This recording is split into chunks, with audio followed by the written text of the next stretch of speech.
gone live on there as well. We are on the lunch break in the questioning of Helen Steel at the undercover policing inquiry. I'm joined by Belinda Harvey from Police Spies Out of Lives, and also off screen by Lisa from Police Spies Out of Lives. Helen's being questioned about about John Dines, the undercover police officer John Dines, who deceived her into a long-term intimate relationship. We've heard a lot about the friendship and the way in which he emotionally manipulated her in numerous ways. What have you made of what she's had to say? Yeah, I mean, obviously I've heard this, the story many times, but you can't fail to be moved when you hear it again, see the letters, hear, the way he manipulated situations and events to be near Helen. He obviously pursued her, and she resisted because it didn't feel natural. And, it's just so hurtful and manipulative, the way that he did it in such a cruel and calculated way, complete disregard for her. And Lisa? Yeah, it's seeing the whole story unfold like we have done today, the whole story of the relationship. You really can see how deliberate it is, how, he really, engineered everything so that he could be close to Helen, monopolizing her attention in the pub. We had somebody else say, giving people a lift home from meetings, ostensibly so that he could see where everybody lived. That seemed to be a really clear and obvious tactic. But then deliberately leaving Helen to last so that he would get more time to bond with her. Sharing intimate, we now know, made up stories about about his family background, about losing relatives, about losing his mum. And, now that we know that all of that was made up, you can really just kind of see how calculated it is. And, the bit that's difficult, of course, is, being able to relate it to my own experience and being able to see like some of the same things in letters, in handwritten letters. I mean, the handwriting is even similar. It's quite spooky, but seeing a similar approach in letters to what we've both experienced, from other undercover officers. So you can really, really see it as a tactic and an MO. And in the break there, I was just talking with some people from with some of Helen's family, and them saying, it wasn't until we saw other letters from other officers did we really see this as a tactic. And I think that is really coming across now in the inquiry, that we've seen a few people have given evidence. Belinda has, and Alison has, and we can really, really see these tactics as tactics. And then it's hard because it's obviously upsetting, when we've now got a word for it in the common lexicon. We call it love bombing, which at the time we didn't know. I certainly didn't know of that as a concept really when it was being done to me, but it is so clearly and obviously that kind of calculated. And then seeing his reports that he's submitted and seeing his language describing the same events so differently, and then seeing him in his own handwriting, just writing about the same events in letters to Helen. You can really see that contrast of this person who is just, fulfilling all these different roles and doing these different jobs, and the job of being, a loving boyfriend, and the job of writing a report, and just, it just looks so clinical. Like those letters, the letters to Helen seem so clinical when you could seeing them in this context. But the thing that really struck me, and it was upsetting to see Helen get upset, and see how much emotion is still tied up with these letters and these events all these years later. And I'm sure it will be the same. It would be the same for me. That's upsetting, but the sort of what I take, the sort of heartening thing I take from it in some ways is like, this was so clearly their tactic, so clearly an MO. However, it was also their undoing. If he hadn't have manipulated her in such a cruel way to remain attached to him even after he'd left, she wouldn't have searched for him all those years. She wouldn't have uncovered everything she uncovered was as a result of them using these manipulative tactics on us, and likewise the same for us too. And so you know, it was cruel, it was manipulative, and it inevitably, in the end, it was their undoing. Yeah, absolutely. I think that's really key. Yeah, I mean, I think, you know, the word cruel is very describes it really well. It's like they didn't see us as real people at all, with real feelings, real lives, you know, real dignity. There's just none of that. It's more like we were something, you know, in a petri dish to be played with. And you know, it is upsetting even all these years later to feel, you know, to think of your young self being, you know, deceived like that. And yeah, again, cruel, really cruel, and not seen as a real person. I mean, what were they doing? These are professional people who, you know, we're paying for with our tax. It's beyond belief that they could have spent all this energy doing these things. And for Helen, it was just clear he was there. That was his main purpose, to get with Helen. And it's shocking, isn't it, really? Yeah, I mean, some of the details, I mean, the extent to which he went, we claiming that his father had died, then claiming that his mother had died. She lent him £300 to go to New Zealand to go to the funeral. We see the letter describing the funeral, which is, I mean, it's just all lies. All unnecessary as well. I mean, I guess, you know, this is the thing. If all he wanted was information, if all they wanted was information, they could have just gone to the meetings. They could, you know, the friendships that they formed and then the relationships that they formed. It wasn't just, you know, this is the thing. Wasn't just about sex. You know, it wasn't just about getting information. It was that kind of the real intimacy of those connections and the real details that were used. And, you know, that's what made them so emotionally affecting, wasn't it? The friendships and the relationships, the fact that they had all this extra detail in them. Yeah. I mean, it feels, you know, we've had feelings before about that they talk to each other about their conquests, you know, and which how clever they were at you know, sleeping with as many women, or, you know, trying to manipulate women.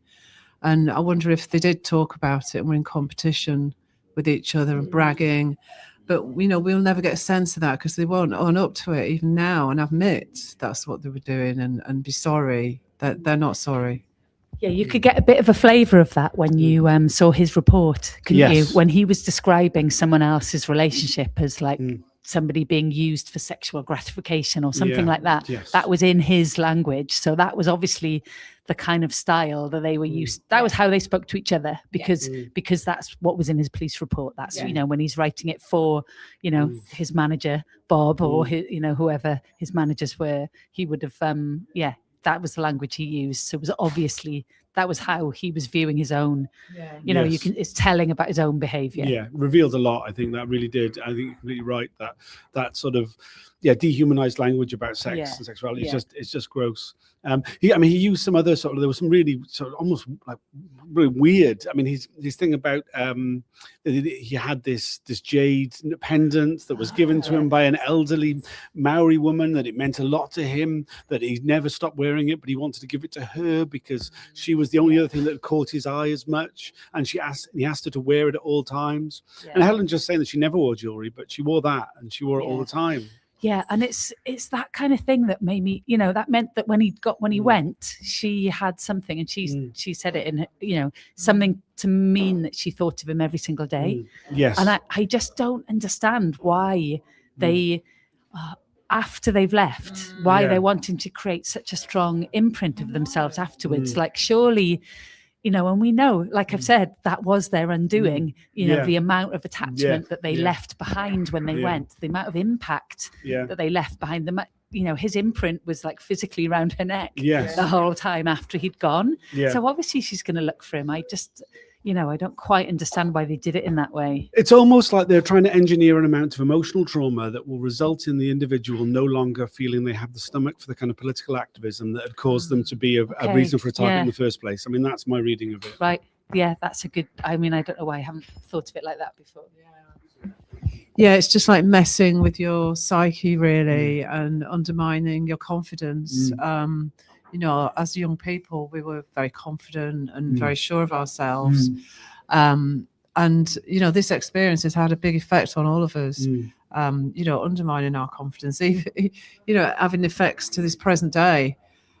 So it's just totally unjustified. Yeah.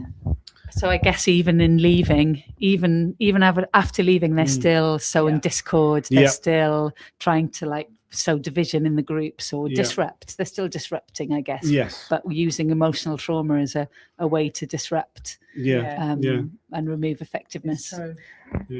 I mean, I think there's something about that as well in the way in which they operated at the time, in terms of, you know, it's like gaining sympathy, getting the activist to invest all their sympathy in them rather than in the other issues which motivate them to mobilize and take action. Yeah, that's just reminded me of the bit where it's like in his poll tax arrest. You know, he tells the activists he was beaten up by the cops. He tells the cops he was crushed by the activists' throng.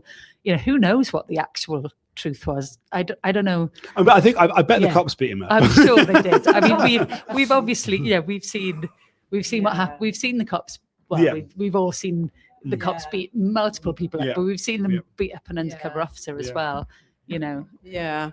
And they just want to bring up about the marbles in his pocket. That when he was arrested, he had marbles in his pocket, and he didn't tell Helen about that. You know, really, again. I mean, did he, or did you just put it on the? Marbles. Well, I think they were probably there because it was on the list. There was no indication that they knew at that time they knew that he was police. But you know, obviously, marbles are used to. You know, for police horses to make them fall over, and obviously that's not very nice for the horses. So maybe that's why he didn't tell Helen about that. I mean, I think it's that point that it's one of those things which the police bring up of like, oh, look how irresponsible the activists are. I think we see similar thing with Christine Green and the release of the mink. You know, it's irresponsible activity that like undermines the actions of activists. Yeah. And actually, it was the undercover cops that had the marbles all along. That's what this. That's what that shows. I mean, a lot of it has been quite difficult to listen to, particularly at the end there. We broken early for lunch because Helen was feeling quite emotional. Essentially, she was being asked, you know, like, why was she willing to go such lengths for him? And I mean, obviously, the point being that she had very, very, very strong, I don't want to use words that she hasn't, but very, very strong feelings for him. And that he'd engineered those feelings. That's what we have seen definitely clearly today. Entirely, and just, you know, that it's still having a huge impact now, 40 years later. Yeah, it really is. You know, and as Lisa says, it's just reminds us all of all our situations because they're all very similar. You know, we were all hoodwinked in this way, and they all used embellishments to unnecessarily you know, reel us in and keep us there, and left us in the same way, wrote similar letters. You know, there's so many. I think that what's quite individual, I think possibly, or not individual, but what stands out more from Helen's situation is the amount of sort of post-leaving manipulation that there was, where there was the like, oh, I've gone, but I wish you'd come with me, and here's another letter keeping you on the hook, and here's another one, and here's another one.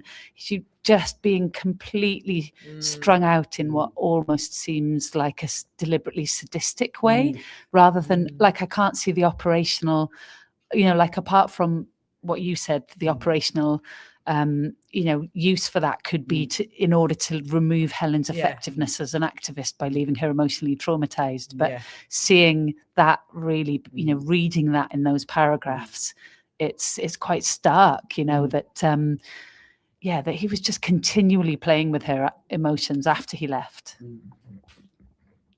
Yeah, no, I mean, it is just incredibly gross. I mean, how anybody could be so cruel, so manipulative, and sadistic. I mean, we've seen from his comments that I'm not going to repeat them now because again they're incredibly gross. But the comments he's made since to the inquiry, just showing that he never had any feelings for her at all. You know, that he was he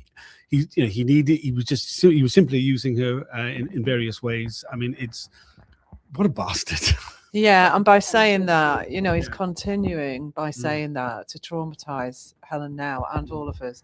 you know, just by and his total lack of acceptance of what he's done, and his refusal to come and appear at the hearing as well, of course. Yeah, it's continuing callousness, and like you say, it's continuing emotional manipulation by you know, blowing hot and cold, saying one thing, saying a different thing, being contradictory. All of that is still quite sadistic manipulation, it seems, and self-protection. Obviously, they've all got a big dollop of that. Oh yeah, huge amounts of that. But I mean, it was very telling the way in which he operated in terms of like when he was arrested at the poll tax riot. He went to see her the next day. He told her that he wouldn't be going to the hearing, so that then when there was a warrant issued for his arrest, he claimed that the police had raided his home. He went to her. He said, "Oh, can you ring my work so that they know that I can't go in?" She rings the work, which is like obviously a cover address and this speaks to somebody who's working for the police. Right, well, it was obviously a copper who says, "Oh, the police have been here as well," and this way in which he sort of drags her in. In the letters to her, he asks her not to share the contents of the letters, even though in a lot of cases there's nothing particularly, in there. But he's kind of creating a situation where they've got shared secrets, where there's this sort of, and this is something we see throughout all the undercover deployments, of creating this sort of ring of secrecy between the undercover officer and their target, so that when they do leave, and there's maybe some people have got questions about that person, people are like, "Oh, not sharing things which would put together would expose stuff." Because they don't want to upset.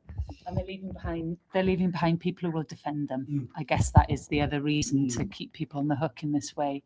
Although this is particularly sadistic, I feel.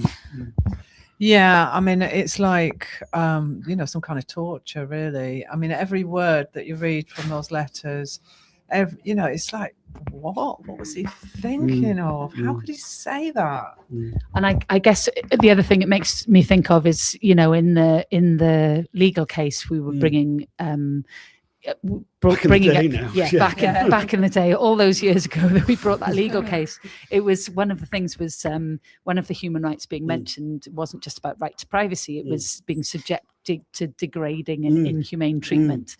And it's not the sexual relationship itself that was the only degrading and inhumane bit. It's this bit is the particularly degrading and inhumane bit. The stringing out, the emotional letters, the like you say, the bringing somebody into a ring of secrecy and then leaving. All of that is the degrading and inhumane treatment. And those words like really accurately describe these letters, I think. Yeah, totally. We've had some comments. Let's go through them. One here from Emma W. Helen has been phenomenal, been listening all morning. What she's been through since being a young woman has been so much to bear. Yeah, absolutely. I mean, I think you can't quite believe really that like her life has been from such an early age. Her life has been, undercover deployment, targeting by McDonald's, long running court case after long running up court case.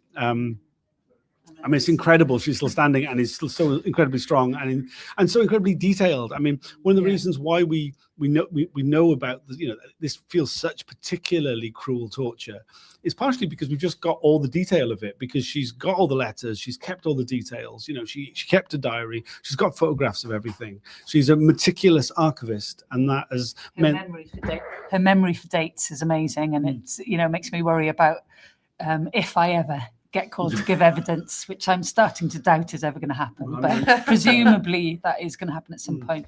My memory for dates, even 15 years ago when we started this process, wouldn't have been as accurate as hers is now, 40 years after events. Dude, my memory for dates last month is not as good as Helen's is. I think, your memory, you'll find, will probably come back. I mean, in contrast to the undercover cops who can't remember anything at all. It's not just they can't remember the dates, they can't even remember it happened. Even things that are very significant, that they should remember, that obviously they would remember. They can't remember it, but we can remember details like what the weather was like, what we were wearing almost. And I was wondering, because I wasn't here for Bob Lambert's evidence, but I know you both were. I couldn't bear it. I just couldn't bear it. I did listen to I listened to your analysis rather than his words, because for my own mental health. But just contrasting sort of his demeanor and his ability to remember facts with Helen. I wonder if it seems very stark hearing them sort of one day and then the next. It just seems too much coincidence that all the police are all, so useless and can't remember anything.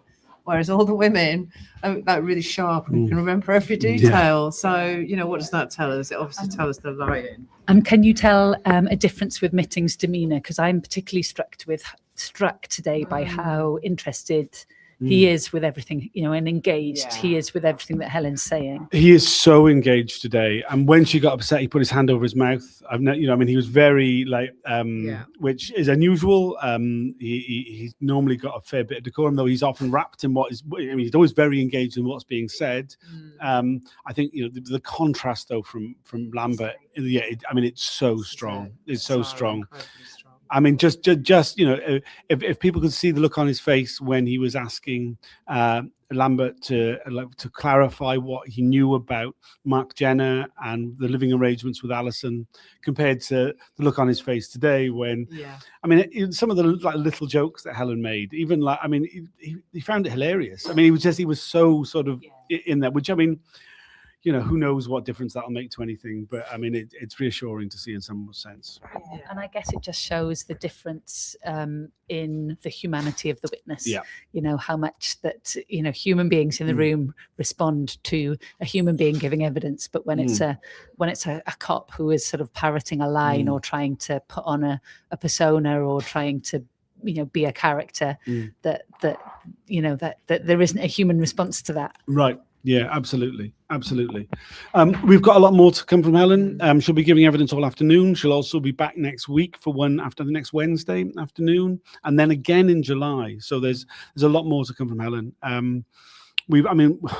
I feel like we've covered a fair bit of ground, but it's only really a small amount. It's all been focused on Dines. Of course, she was spied on by many other undercover officers. I don't know if we'll get onto those or not today, but there's a lot to come. I guess we have also had evidence from Helen before, haven't we? So people can go back and watch her other days of evidence if they're interested. Yes, she gave evidence in tranche 2. It was all very focused on Bob Lambert and the spying that he did on under Greenpeace, which of course exactly was just before Dines. In many ways, there's like a relay from Lambert to Dines, and this is something which the SDS seemed to do, and the MPOIU did across the board, of putting officers back into the same groups they previously had an officer, so that new officer had a lot of foreknowledge of the character and personalities within the group. Yes, it's definitely reminding me of my own experience with when Mark Kennedy arrived not long after Rob Richardson had disappeared. Not that I want to call him Rob, unknown surname, dead child identity using officer, but it just felt like Mark Kennedy would have hit the ground running because he would have had the knowledge of not only the names and the names of the groups or that kind of information, but the real personalities of people around. Yeah, it's definitely something that they really, and we heard from John Webb yesterday that was a key part of SDS strategy, the long-term list, the targeting of the same targeting, repeated same targeting. It was an early finish for lunch, so we'll be going back in at 25 to 2, which means the broadcast should start at 10 to 2. Please tune in if you can. Is there anything else you'd like to add? No, just to say that I thought there was quite a lot of elements about the sort of agent provocateur type things today, because from Helen, because it was all about he suggested it, he gave them a lift, it was his idea.